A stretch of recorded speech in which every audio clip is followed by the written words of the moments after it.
the problems of indifference, hate and greed. A world rejecting the truth once known and slipping down into a nightmare of its own. Is there a light that's strong enough to go and metamorphosize the darkness that we know?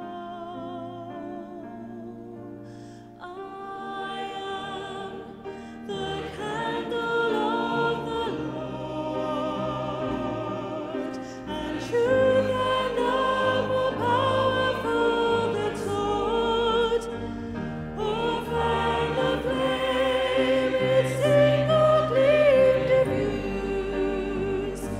And let my spirit be the light that you can use.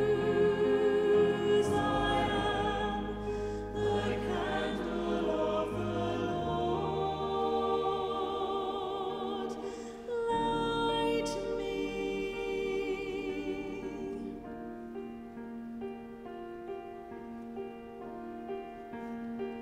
How bright the light is from soul to soul, a myriad tiny flames expanding to a whole. How strong the truth is when joined as one, and what a miracle the shining could become. It could transform the darkness that we know, and clearly light the way mankind must try to go. I am the candle of the Lord, and truth and love more powerful than sword or fan of flame, its single gleam diffuse. And let my spirit be the light that you can use.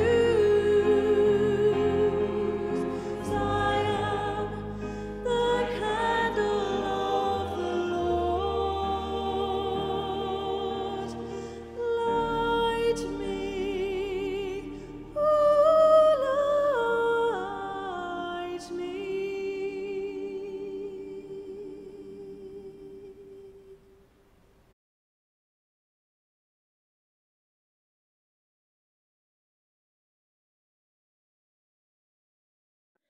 Good morning.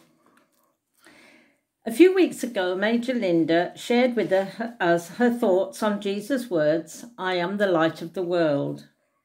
Since then, I've been thinking of his very challenging words found in St. Matthew's Gospel, "You are the light of the world." Now, I find this very challenging. There is no way that we can be the light, as he is the light. But when his light comes into our lives, we are to pass it on.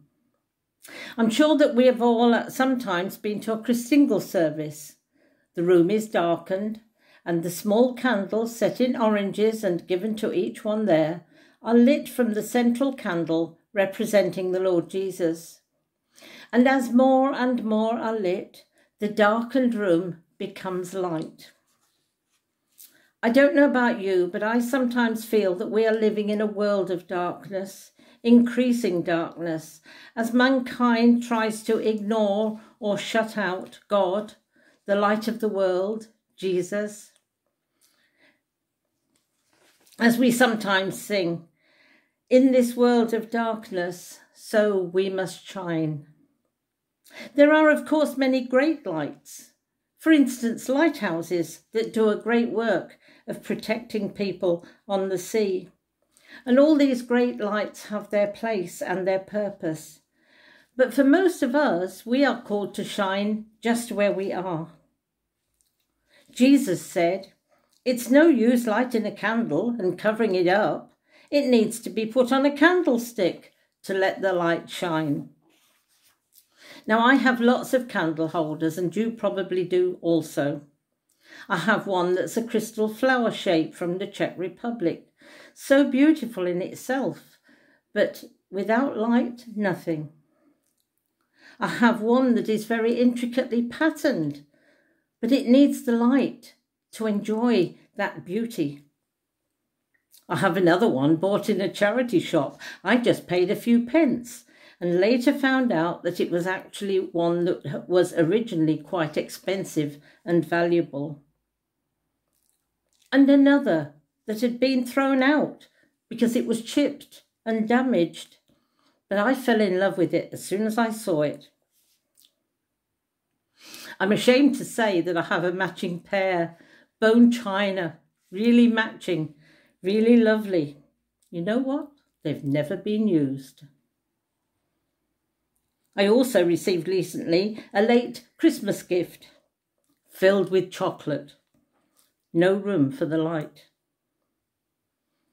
And sometimes we just use an everyday candle holder. You know, like the ones with the little handle on that we perhaps remember from our childhood, or even just a saucer played out. Just this last week, I found in a box outside a Salvation Army hall a box of bits and pieces that said, with a notice that said, "Help yourself." They were useless, they were being thrown out. And as I picked up one little candle holder, I found inside it a second one, so beautiful. Perhaps today we could ask ourselves, which one am I? Do I just look the part, with or without the light? Am I damaged by sin or circumstance? Am I just an ornament, or am I practical? Or too full, or too busy with other things, interests and distractions, so there is no room for the light? Or down to earth, everyday usefulness? I believe it was a Scotsman called Hugh Robertson who wrote a book that's called God in My Everyday. And that's where we need to have him, in our everyday, so that we may shine. Whatever, whoever we have been, we are, or we hope to be, we can and must be filled with his light. We must show his light, share his light, live his light. The song says, "I am the candle of the Lord, light me." How do we do this? How do we share the light? By sharing our love of Jesus and his love for all people, even in the smallest way, living and loving. Some are called to special work to take the light to others, missionaries, for instance. Others are gifted speakers, gifted writers, gifted painters, gifted musicians. But I'm reminded of a story I read about a lady who came to faith in Jesus. And as she told the minister, he asked, "Which of my sermons brought you to this decision?" "None of them," she answered. "It was the lady who said, 'God bless you,' whenever she saw me." I heard recently of a little girl, 2-year-old, who was getting ready for bed and had just beginning to learn to say her prayers. And this particular night she knelt down and looked up at her mummy and said, "I need Jesus. I need Jesus. Do you need Jesus?" Jesus bids us shine. We need to recognise too that when a candle is giving light, it gives of itself. It burns down. And as we share the light, we also give of ourselves to the Lord and the people, sometimes with sacrificial love. I am the candle of the Lord, light me. Our light comes from the light. May we always be used to share that light for him and for his people. God bless you.